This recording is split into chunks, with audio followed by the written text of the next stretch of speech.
Gaafii waan jedhu Arsiin ilmaan shan qabaa jedha. Ilmaan shanan keessaa ilmaan lamaan ni beekaman.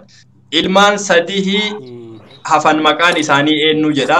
Haati ilmaan tana shanan dhalte hoo maqaan isii eenyu jedha. Jaartiin Arsii jechuudha. Haati xiqqoof mandoo fi ijoollee shanan sadan maqaan hin beekamne tana deette maqaan isii eenyu jedha. Eenyummaa keessan yoo dandeettan haga abbaa torbaatti nuu himtanii achi booda gosa teessan balbala teessan nuu himtanii qubsuma keessan nuu himtaniiti deebi'oo deebisuu dandeettan deebiftanii itti nuuf fufa. Ani garuu amma gaafii keessan jalqabaa hin danda'u dhugaa dubbachuuf. Kan jalqabaa san isinii dhiisaa jira barachuu barbaadaniyyuu gosa maqaa balbalaa jettan sani hanga danda'u. Akki jedhe maqaa kiyya yoo isinii himadhe maqaan kiyya Abdurrahmaan Abdullaahi Haamid Kaayoo Korbeessaati. Gosti Gasala balbalti ammoo iyyuu Ajjaamu. Ayyee galatooma ulfaadhaati inshallah deebii tana namni deebisu yoo argame ammas oluma baafna ulfaadhaati gadi simbuusuuf nama hedduu ergatee jira seenaa itti fufii barreessi dandeettaa barreessi ilmaan sadii Abdii Suleyman barreessi gaafii sirri dhageeffadhu gaafiin ilmaan Arsiin ilmaan shan dhalee jedha ilmaan shanan keessaa namni lamaa beekamoodha jedha Sikkoo fi Mandoo beekamoo sadeen hafan maqaan isaanii eenyu jedha. Haati jara kana dhalte hoo maqaan isii eenyu jedha. Abdii Suleyman barreeffamaanis deebisuu dandeettaa kan hin beeku ani sa'a duraalleen wajji ture namni kun koomantii godhaa ol na baasaa jedha. Okay jedhe barreessaara qoya. Okay jedhe barreessaara. Barreessii obboleessa keenya Muktaarka. yoo nu gadhiisi jenne malee gadi dhiisini barreessi yoo nu gadhiisi jenne gadhiifta ufun bira qabeessi. Amutta awwaluun anjani awwaluun komata wote ka tayyibete ka usmane ka jerote ka oshate ka gobayet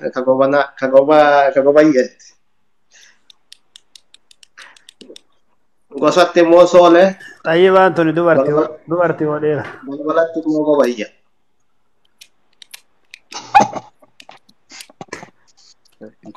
Ayyee galatoomii gaafii kana hoo ni deebifta. Gaafii mee itti qixxeeffadhaa beektan adillee akka beeku qabaa mee itti qixxeeffadhaa namni beeku illee ollaa kiyya kana jira itti qixxeeffadhee itti deebi'a. Zayituun ammoo eenyu ka jedhu kun itti fufaa isinillee of nu barsiisaa gaafii kana dhageettan isilaa yaala. Assalamu alaikum warahmatullahi wabarakatuh. Waalaikum salaam warahmatullahi wabarakatuh. Zayituun ajaje aburitti turin ka tufaati tufaan ka shondeeti shonde ka maarii booti maarii boka qucaneeti qucane ka feela gooti karammee qala akka ilaata. Oofi lakkaa. Akkasii gositi yaxiijoodha. Balbalti ammoo baali. Warra ijaagati garaati. Aga nyaatan qaaxxaniidhis. Aga nyaatan qaaxxaniidha. Akan wakeen taraa dhuftee guddattee. Akan. Ayyee galatoo galti buusu deema amma ustaazii wal dhiisaa jirtanii akka wal dhooftan isiniin eegu galti buusu deema biifaan kiyya ka jedhu. Korma gaafa xiijoon qal'isanii ani gaafa saree kenne garuu hin qabne. Zayituuna badhaasooti ati. Aga nyaatan qaaxxanii godha. Zayituuna abbuutidha. Okay, yeroo biraa wal barraa inshallah. Amma siifaan ka jettu tun siifan tun haa himattuu gurbaan as jalaa mee hin beekaa hin deebisaa yaala jedhu kun gaata barreeffatu kun gadhiis jennaan mee isiin tun haa yaaltu taa keessa jirtu kun. Isiin tun haa yaaltu. Baada isiiti yaa. Assalamu alaikum warahmatullahi wabarakatuh. Wa alaikum salaam warahmatullahi wabarakatuh. Gaafii isin gaafattan garuu mee ilaalaa jedha. Gifti qopheessa. Sikkoof mandoo jettanii sattaan ammoo burraaf karrayyuu wacaalee yoo ta'e akkam jecha. Eenyummaa kee nutti himi deebiin akkasii miti eenyummaa kee nu barsiisiiti carraa mee nama as jala saa dhugaa rabbi garaa na nyaate namni sun saa dheeraa as jala barreessaa ture ani invaayitii fireendii keessatti illee barbaadee erguuf ol hin bayu isaa wannaa isaatu guutee hin jirre saniif yaada. Guuteen jiru lakkoofsa tokko yaa ishee wanna godhaani Abdii Suleyman nama jedhu sanii follow godhaani.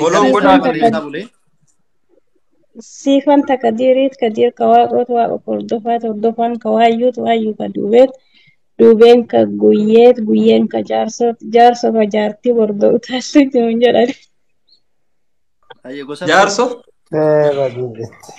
ka jaartii bordo utaaltu nuun jedhan dur bordoon duute bordo utaaltu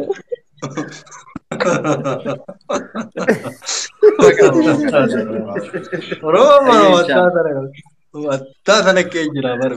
ay gasaawala dabal balaasaa kowarsii nageelleetii ganda bombaa sooreejjiitii agasuma galatoomaa umrii dheeradhaa Maashaallah. Maashaallah. Mee Eh. Rahmaan na seensisaa itti Rahmaa seensisaa. Rahmaan urga Sun kalee anaaf waliin kaleessaatii hin rafne. loltii hin jirtu waan hin jirre nu gaafattan jettee mee har'a waan dhufteen haadhutti wal deebise. Abdii Suleeman Rahmaa irraan barreeffama kan kee gadhiifta yoo barreeffattee jiraatte qophaa'ii si eegutti jirra. Barreeffama kan kee gadi dhiifta yoo deebistu taate yeroo dheeraa asirra barreessaa turte si arguu jirra. Abdii Suleeman jechuudha. Abdii Suleeman kan jedhu amma 11 barreessee jira. Rahmaa itti fufimee deebisaa nu argite nuuf iddee silaa kalee wal barannee jirra. Assalamu alaikum warahmatullahi wabarakatuh. Waalaikum salaam warahmatullahi wabarakatuh. Ani deebii qabadde osoo hin dhufin poolisa qabadde Haaya. Anfaraaf. Hin sodaa. poolisa qabadde dhufe guyyaa meeqa asirratti deebisuu diddanii maraamartoo nu buuftanii lafti nu martee gara deemnu wallaallee makiinaa gara oofnu wallaallee appoo isii dhugamatti arsii shantan ibsee bareedu nu bu'e. Shanan san keessa isii ilmaan xumuugaa nu gaafattanii asoosaa fi hawaasaa obboleeyyan arsiiti jechaa dhageenye akkasii isii dubbiin. Tanaa osoo tana nuti gaafachuu baanne tanaayyuu silaan dhageettu gartee amma tanaa wajjin dhageette. Tanaan barbaaddu laal. Obboleessi arsii asoosaaf hawaasa jarallee bakka jirtu hima amma laaltu nu gaafii biraati. Bakka jarri kun lamaan jiran hima. Asoosaa fi hawaasaan. Hawaasa. Asoosaa fi hawaasaan. Eessa akka jiran hima. Obboleeyyan arsiiti tunniin. Abbeerota ilmaan arsiiti tun. Abbeerota ilmaan arsiiti. Abbeerota ilmaan arsiiti. Abbeerota ilmaan arsiiti. Abbeerota sikkoof mandoo jechuun abbeerota sikkoof mandoo bakka jirtu barbaada. Tanumaa qabdee naa dhufuuniif maashaallah maashaallah. Agata qabee isinii fide ammoo haa taatu deebii kanamee deebisuullee baattanii amma bakka abbaasan irra dabra bakka haadhaa uummata gaafadha yoo warra ollaa sanii wal keessa makaa qabaanne akkasitti addaan nu baaftan. Laali. Ni qoranna. Yoo dubra taate yookiin warra biraatiin sodaadhaan taana homaa rakkoon hin jiru bara. Yoo dhiira taate kun martuu rakkoo tokko hin qabu kun beeku diimee abdiin barreeffama isaa gadaa dhiisuu moo ustaas akkam mee koomanti majala walaa qoru qaba. Abdii gadi dhiisu moo keessaan haa barreessu. Laala asumaan gadaa dhiisu.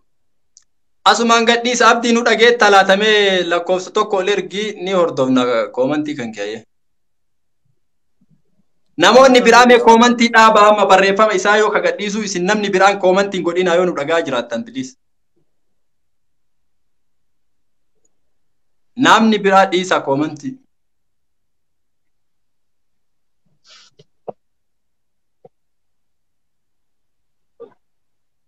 Haati eegi. Achuma dhaabi koomantiin godhina dubbisaa ergee jira.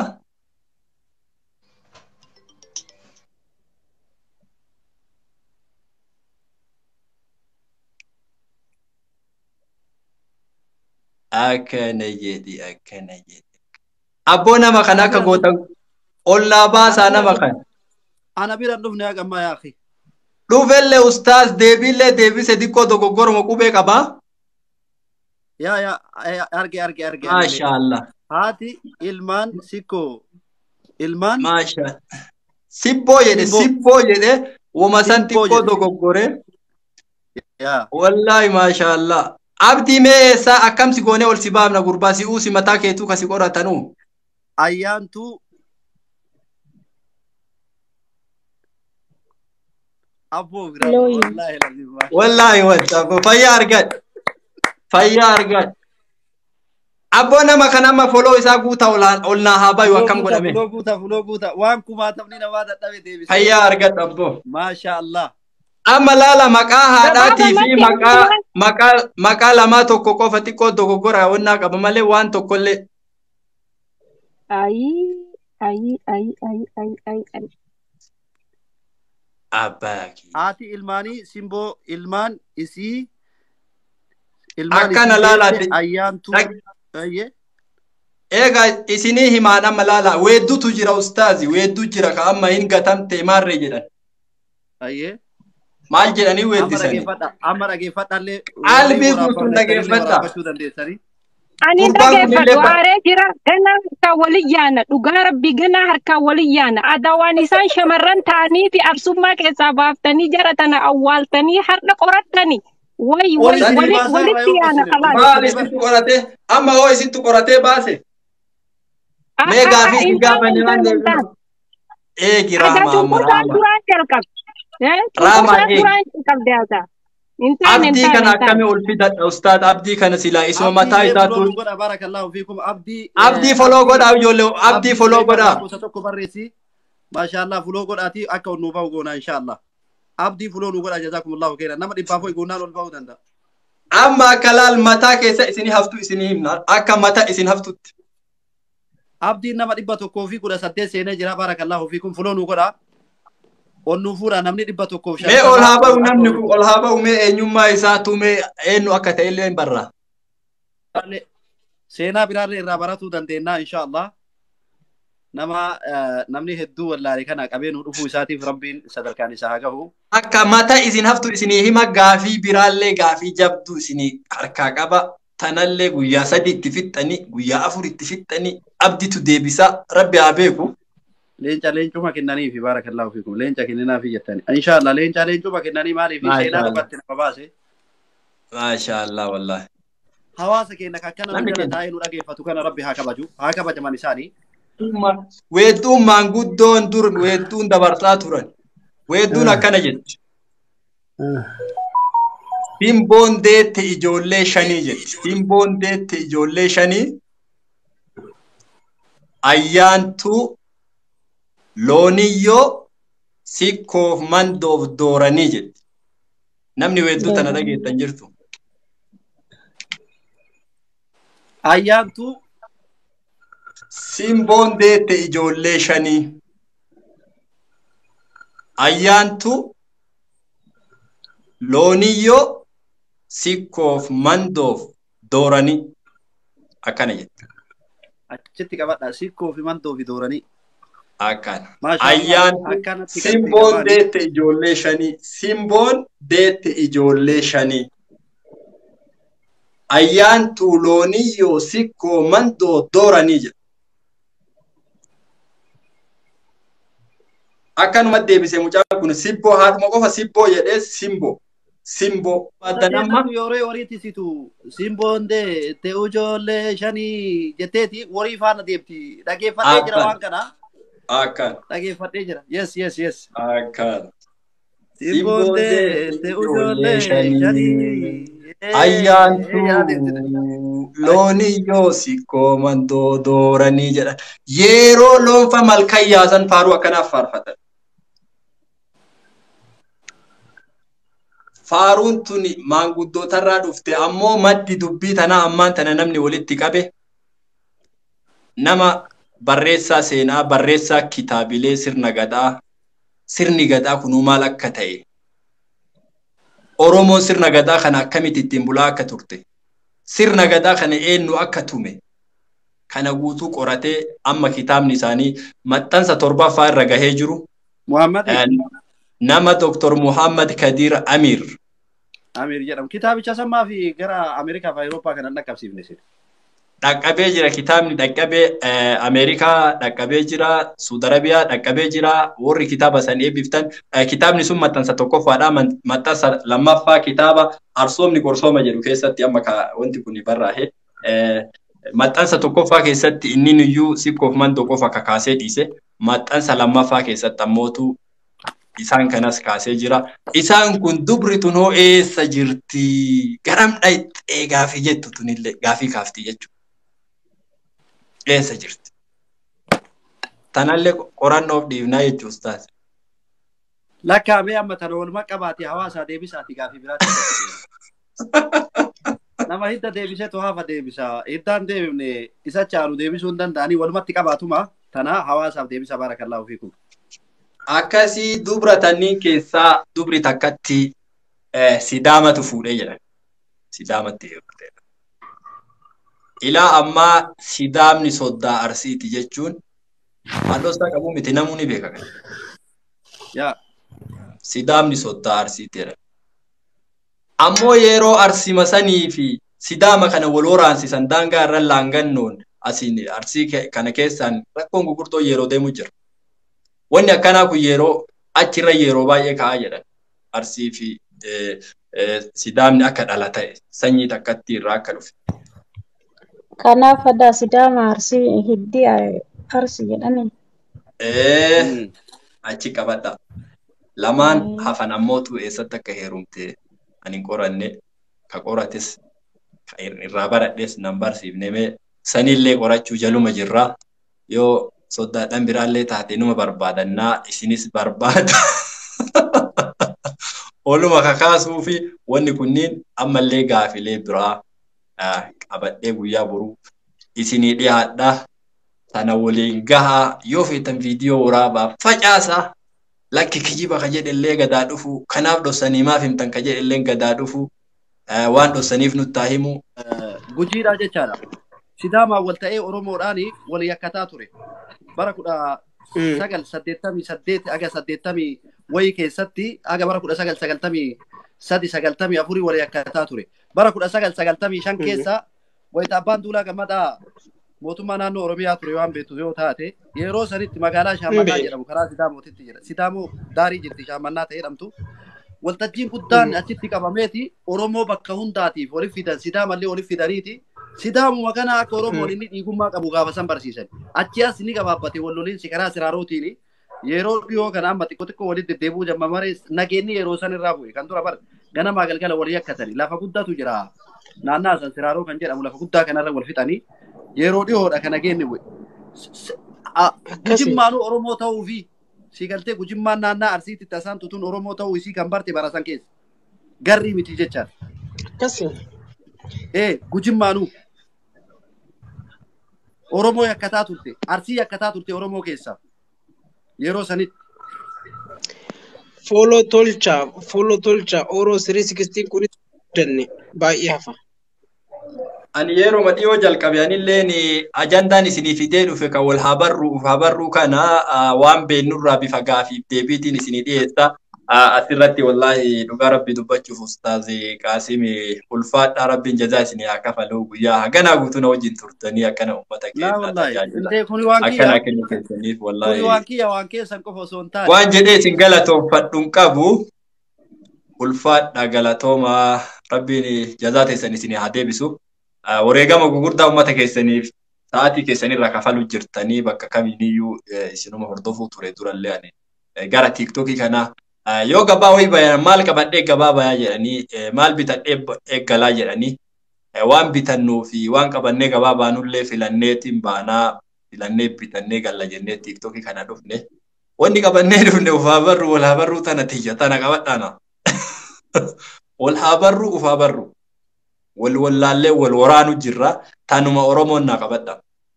Oromoo wallaallee wal waraanu jira lafarraa wal dhabamsiisu jira. Diinni tokkollee Oromoo qacabsuu danda'u hin jiru.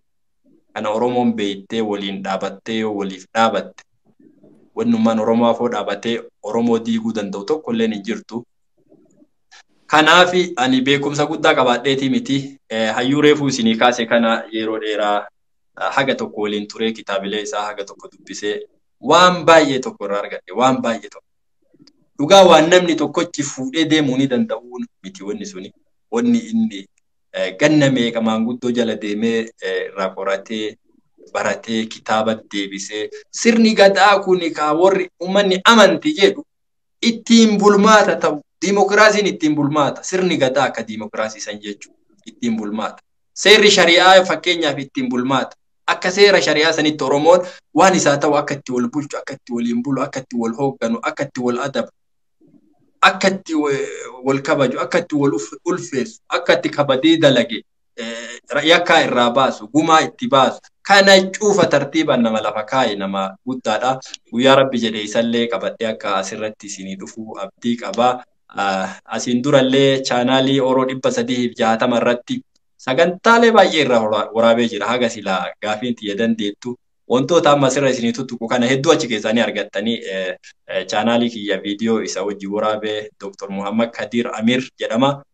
Yoo laaltan namuma akka ustaaza keenyaa kanaa ammootu nama akka waan ganna 150 asirra ture fakkaata namichi yoo dhageeffattani ni beeka innillee namoota akka keessanii kanaan akka walirraan fagaanne numa beeka. Namoonni sabeettanillee as keessallee jiraachuu dandeettanii namni jabaa ofiin jabeeffanne uummanni tokko yoo baduu fedhu yoo xiqqaachuu fedhu jabaa ofii kana jala deemuu dhiisa. Hayyuu fi beekaa ofii jala deemuu dhiisa. Imaama ofii jala deemuu dhiisa. Imaama ofii xiqqoottisa. Beekaa ofii xiqqoottisa. Rakkoo akkanaattu harkaanu qaba. Rakkoo tana haa furannu. Uummanni keenya wal qabannee ilmaan sikkoo mandoo wal qabannee Oromoo biraatiif haa taanu, waliif haa taanu. Akkasuma ilmaan ituu humbanna, ilmaan maccaatuu lama, baasoo dullachaa, kontomaa daarimu. Namuu yoo mana ofiitii uf beekee uf qoratee jabaatee Oromoo kiyya, qomoo kiyya, obboleessa kiyya jennee wal qabanne wanni gandummaa maarree jedhaniiti amma ka eessaa bahee abbaa isaa sanyii isaa hin beekne marri quba namatti qabdu. Ka eessatti galaan dur eessarraa dhufee uf hin beekne yeroo uummata keenya gadi bahee xiqqeessuu barbaadu, tuffatuu barbaadu, nama uf beeku akka gowwaatti ilaaluun yeroo mul'atu keessa jirra. Sadarkaa sanitti nuti amma eeyyamuu hin deemnu. Dhaloonni ammaa kun waan akkanaa irratti jabaannee haa hojjennu isiniin jedha. Anillee waan maanguddoota irraa beeku waan qabatama qabu. Waan qabatama aga danda'e bifa gaafiitiin isinii dhiyeessee waliin qorannee waliin barbaadannee waan qulqulluu ta'e akkuma ammaa kanatti fakkeenyaaf obboleessi keenya innis madda irraa argate qaba waan kana. Takkii ammallee innillee ilmuma nama guddaa ta'uu danda'a. Urga dheengaddaati namni kun asuma nu jala jira. Hin hordofaa ture koomantii nu godhaa hin babarreessaa ol hin bahu ammoo ergatu ani namuma akkanumatti asuma jala haasofni keenyatti tolee taa'u jedhee akkasuma yaadaa ture. Dhugaa Rabbi dubbachuuf ammallee yoo ol bahuu danda'e ni ergaa fi yoo dadhabde borullee asuma jirraa. Ani ufii kiyyaa gaafii tana eegii namni kun eessa akka jirullee hin beeku. Eessa akka jirtu nu barreessimee abdi. Asirratti yaada obboleessi keenya Usmaan dubbate irratti yaada tokko saba kiyyaaf kan dubbadhu. Nama 105 as keessa jirru keessa loomiin 50 nama tokko ba'aadha. Nama 5 fi nama 50 geetiidha jetti warri keenya yoo mammaaku. Dhugaa dubbachuudhaaf yaa saba kiyya kaleessa Oromoon teettee kootu dhufee asiin baasi asiin deebisi tuntana jettee halangee murtee abbaa murtii dubbii araarsee ka'a. Har'a Oromoon kootu dhufee beektu jirti, gunguma beektu jirti, ilmi keenya gunguma barataara, kootu dhufee barataara. Ilmi keenya kootu dhufee fi gunguma dhiisi, hibboo hibibii kaleessa badaarra taa'ee hibboo hibibii jedhee hibibii wal gaafatu beeka hin beeku. Tuni maal keessatti galmoofti jennaan hayyummaa keessatti galmoofti. Tunuu nurraa fuudhamutti jirti, achitti naaf qabda. Lammeessaa kaleessa Oromoon waarituun baafata, waariyoo baafata, tusaan baafata, tukee baafata, har'a sun jira. Maqaani amantaa waliin qabatu wanni isin beekuu qabdan yeroo baay'ee amantaa waliin qabatu sirna nabiyyanaa Muhammad salaatullahi wa salaamu rabbi alayhi gama amantaa islaamaa osoo isaan hin finne dura maqaan rabbanii akkam ture yoo jenne Abdul Uzza, Abdul Gaffaar, Abdul Jabbaar in ture kuni durallee jechaadha. Achi asoo Abdul Hakam ture achi dura jechaadha. Achi asoo ummanni keenya yeroo sanitti gizee jaahilummaa maqaa akkamii qaba. Warri osoma Kiristinnaa hin qabanne warri kuni dirribaa caaltuu baafataa ture. Naannaa keenya naannaa sikkoo mandoo kanatti gammachiisi kana baafataa ture. Waaritee baafataa ture. Naannoon keenya naannoon sikkoo mandoo kun jechaadha. Wanni kun hundi har'a nu keessaa fuudhamee jira. Haa ta'u amantaa keenyaa miti. Nama wayittu hoggaa meeqa booda Oromoo ta'uu fi maqaa ofiitiin sarchi godhee Oromoo ta'uu isaa biyya Oromiyaa tana deemee daawwate laale. Oromoo ta'uu isaa akkamitti biyya faranjii kana keessatti guddate yeroo dheeraa hin beeku abbaa isaa guddifachaadhaan biyyaa bahee erga sanii maqaa isaa kana maqammaan kun eessaa bahee la wanni isin beekuu qabdan wanni kunillee hedduun nurraa hafe waa hedduu haa ta'u mee dhaloonni amma zabana kanaa kun shari'aallee qabannee shari'aa walitti qabannee safuu keennallee qabannee oromoon kaleessa safuu qabdi dubartiin teenna kaleessa safuu qabdi akkaataatti heerumtu qabdi gurbaan akkaataatti fuudhu qaba akkaataatti dubbatuu fi akkaataatti deemu qaba har'a sun hundinuu nu keessaa fuudhamtee jirti jamaa wallahi waan nu keessaa fuudhen beeku biyya abbaa kan itti faffacaanii kana ta'e wallaahu alami haa ta'u hamma dandeenyummee safuu keennallee haa eeggannu hamma dandeenyummee aadaa teennallee haa eeggannu aadaa jechuun tashirkii wal qabatte sanii miti dheengadda gaafa jawaar dhufe dubartiin gurguddoon haati ilma heerumsiifte dhageeffadhaa ta intalatti heerumsi ta intala heerumsiifte ta ilmatti fuute qullaa mataa gallakiftee asii ol qullaa wallaahi uffata akkasii takkaa aadaa oromoo keessatti dubartiin sikkoo mandoo akkasitti uffattee kabaate takkaan argine yoo uffattellee dubartoota teenya tagara lixaa tana jaajamaa dhageeffadhaa yoo uffattellee oromoo maayyuu taatee dubartoota teenya tagara shawaa tana dubartiin teenya haati ebaluu osoo jedhee kaasee hadhaan tana ta'e itti saalfattan mataa gallakiftee asii ol aadaa amaarraniitiin nu uffattee siinqee qabattee gati nutti yaate subhaanallah najjaan allahu min zaalika kana kan fide maalidha kaleessa oromoo aadaa oromoo keessa aadaa oromootitti haati bokkuu kaleessa haatummaan bokkuu akkasi uffattee haa mataa qullaallee deemtu safuu ofii eeggattee harma ofii uffattee haguuggattee gadi baate siinqee qabattee haati siinqee kaleessa seenaa keessatti jechaadha. Kaleessa Oromoon teenya dubartiin teenya yeroo ateetee baatu akkaataa itti baatu jirti. Yeroo dubartiin lagatti ol geetteetiin jette waan dhageessisu qaba iltee dhinna hidhee laga gama dhaabatee dhageessisa. Yoo inni dubartitti gadi bu'ee itti ilfatanii irraa yakkatanii irraa qalatanii yookaan dubartoota bichaa yoo taate irraa deebi'a malkaa sanitti gadi bu'u. Aadaa tana qabdi. Dubartiin kophaa ofiititti baatee dhiqattee hidhattee dibattee yaati. Yeroo sanuu bonkoo uffata kabajaa uffattee deemti dubartiin teenya. Yeroo shirkii san keessa jechaadha. Uffata kabajaa uffata mataa isii dhossitee uffata kabajaa uffata qaama isii hin mudhifne sheeppii isii hin mudhifne uffattee deemti dubartiin Oromoo kaleessa. Hadha sun hundi nu keessaa fuudhame. Takka jedhe. Sun achi jaarsi kaleessa hoggoo taa'eetiin jedhu kootu dhufe jedhee dhugaa jirtu. Rabbi ani akiraatiyyaaf jedhaa ani qabriitiyyaaf jedhaa dhugaa jirtu halangeen lafa dhahee muree gala. Hadha jaarsi hadhaa eessa murteessaara akkamiin murteessaara jira jaarsummaan sunuu jira.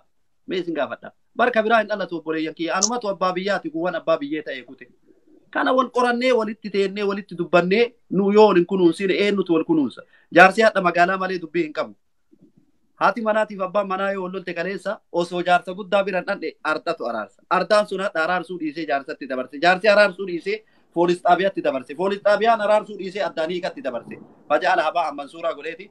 Atillee achi bayi jedhee ilmaan raasamatti guddatte. Ilmaan sun akkamitti guddatte? Hattuu taatee zaalima taatee guddatte.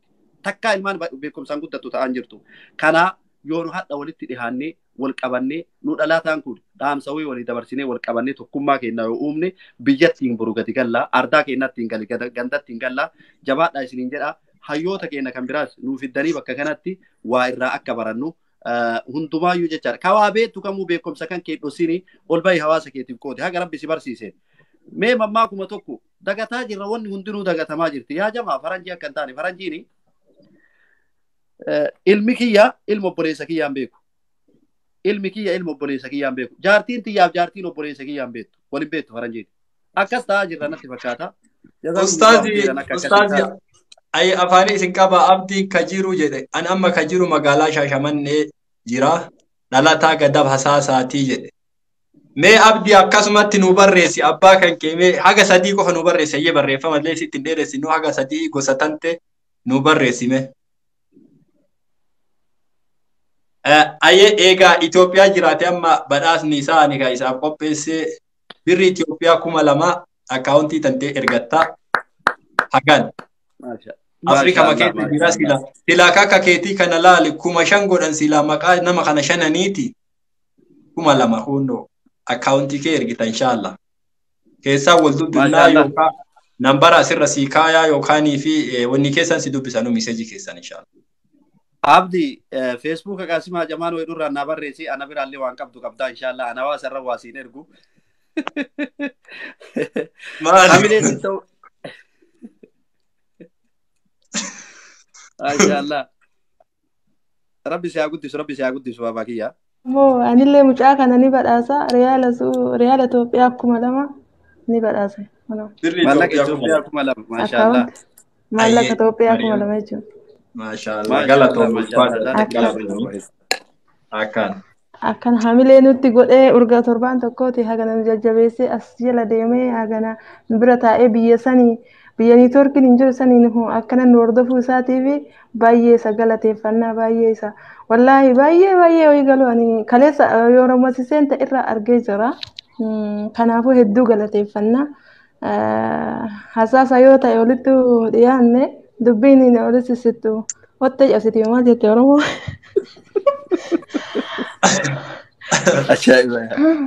abdii hedduu galatoomii eenyummaa kan kennu barreessii namuudha. Abdii Suleyman Kataara Qaanqeessoo jedhama. Gosti kiyya Baamudaa balbalti shokituudha. Haati teettu gosaa jaawwii qoxeetu Saamiree jedhamti. Maashaallah maashaallah. Maashaallah. Mucaa kana ani yooma inni waa barreessuu jammaru beekee daa'ima nama harka kiyya keessatti guddisee. Haati isaa abbaa kootiiti. Dhiiga kiyyaa lafeetiyya rabbi haa guddisu rabbina. Haati isaa abbaa kootiiti. Haati isaa abbaa kootiiti. Qoxeetu Saamiree daa. Maashaallah. Hayyee. Maashaallah tabarakallah. Rabbi sinirraa jaalatu. Mucaa kana daa'immaa isaa irraa harka koo keessatti guddate magaalaa Shaashamanneetitti.